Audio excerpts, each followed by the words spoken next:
For years, Manchester City didn't just win games, they controlled football. They suffocated opponents, they dictated every moment. But now something feels different. Pep Guardiola has admitted it himself.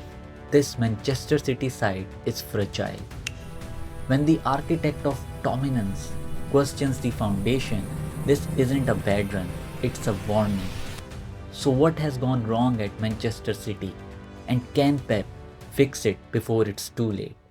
This isn't just one day off. City have struggled for consistency in 2026, with their only wins coming in domestic competitions. But they haven't claimed a victory in the Premier League or European competition of late. Most notably, a shocking 3-1 defeat to Norway's side in the Champions League has left Guardiola sounding more concerned than usual. In his post-match comments, Guardiola didn't mince words.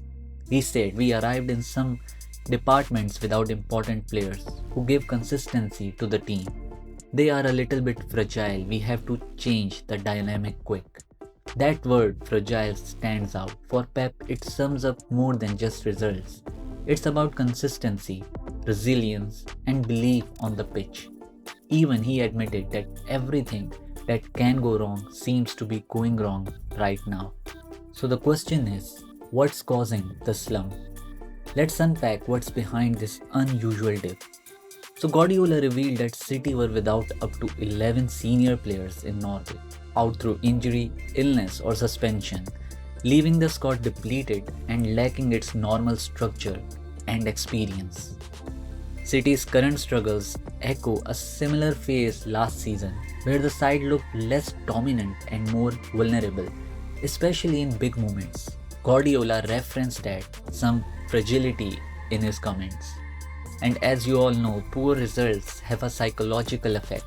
Losing key games, dropping points, and conceding early puts pressure on players. And when confidence drops, it becomes a cycle that's hard to break. This is compounded by the fact that top teams around them, especially in the Premier League, are raising their own levels. Guardiola didn't call for panic. In fact, he pushed back on suggestions that the team was flat, instead crediting Bodo quality and effort. But his insistence on changing the dynamic quickly suggests he knows the current approach isn't enough, whether that means certain tactical tweaks or personnel changes, rotation strategies, or even a psychological reset. Something has to shift, and soon. So what's next? Guardiola pointed to two upcoming fixtures, Wolves and Galatasaray, as opportunities to reset the narrative and build momentum again.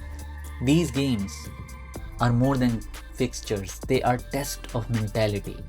Manchester City have been the benchmark in English football, but every great era faces a challenge. Sometimes it's a blip, sometimes it's a turning point.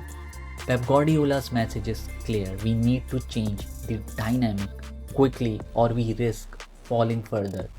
City cannot afford complacency, and the clock is ticking, not just for results but to restore belief, resilience, and the identity that once made them almost unbeatable.